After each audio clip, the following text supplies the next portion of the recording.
৩ লক্ষ্য নিয়ে এগোচ্ছে হকি ফেডারেশনের অ্যাডহক কমিটি। এশিয়ান গেমসের আগে জার্মানিতে হবে বিশেষায়িত ক্যাম্প, ঘরোয়া লিগ নিয়ে আছে পরিকল্পনা।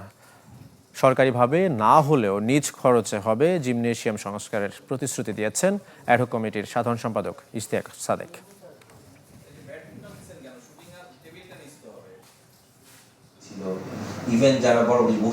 হকিতে দিন বদলের হাওয়া। অ্যাডহক কমিটির নেতৃত্বে ইশতিয়াক সাদেক।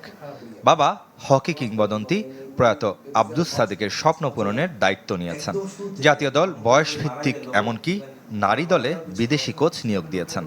৩ লক্ষ্য সাধারণ সম্পাদকের। কমিটির বিশেষ ২-৩ জন লোক অলরেডি কিন্তু ইলেকশন নিয়ে কিভাবে দ্রুত ইলেকশন সুন্দর মতো করা যায়, ওটা হচ্ছে নাম্বার 1 প্রায়োরিটি। সামনে আমাদের বড় 2টা মিশন, একটা এশিয়ান গেমস, একটা এশিয়া কাপ।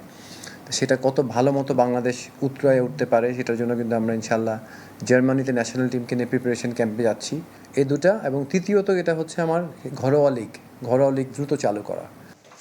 যাদের জন্য খেলা, সেই হকি খেলোয়াড়রা কতটা সুবিধা পাবেন? আবাসন ব্যবস্থা, ড্রেসিং রুমের বেহাল দশা, মানসিক কিংবা শারীরিক সুস্থতার জন্য জিম, সুইমিংয়ের অপ্রতুলতা ভাবাচ্ছে হকির নতুন অভিভাবককে। এশিয়ান গেমসের আগে প্রস্তুতির ধার বাড়াতেও মনোযোগী নতুন কমিটি। আমাদের ওখানে ইকুইপমেন্টস কিছু পড়ে আছে, প্লেয়ার আমাকে ফার্স্ট দিন নিয়ে গিয়ে দেখিয়েছে জিমের। আমি ওদেরকে বলেছি যে হকি ফেডারেশন করুক বা না করুক, আমি ওদের জন্য আলাদা করে জিমের ব্যবস্থা অবশ্যই করে দিব। সেটা আমি ফেডারেশনে থাকি বা না থাকি।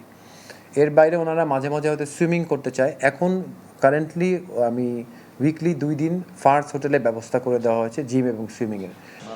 প্রতি বছর আন্তর্জাতিক সার্কিটে জাতীয় কিংবা বয়সভিত্তিক দলের ব্যস্ততা নতুন নয়, কিন্তু খেলোয়াড়দের আয়ের মূল উৎস ঘরোয়া লিগ থেকে যায় অন্ধকারে।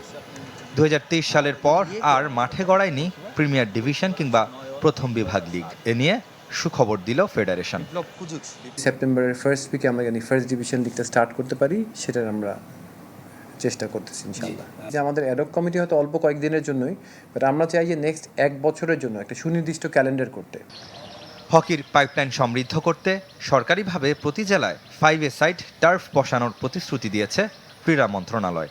আর বেসরকারিভাবে বসুন্ধরা স্পোর্টস সিটিতে 2টি পূর্ণাঙ্গ টার্ফ বসতে যাচ্ছে সেপ্টেম্বরেই। রেদওয়ান শুয়েব, চ্যানেল 24, ঢাকা।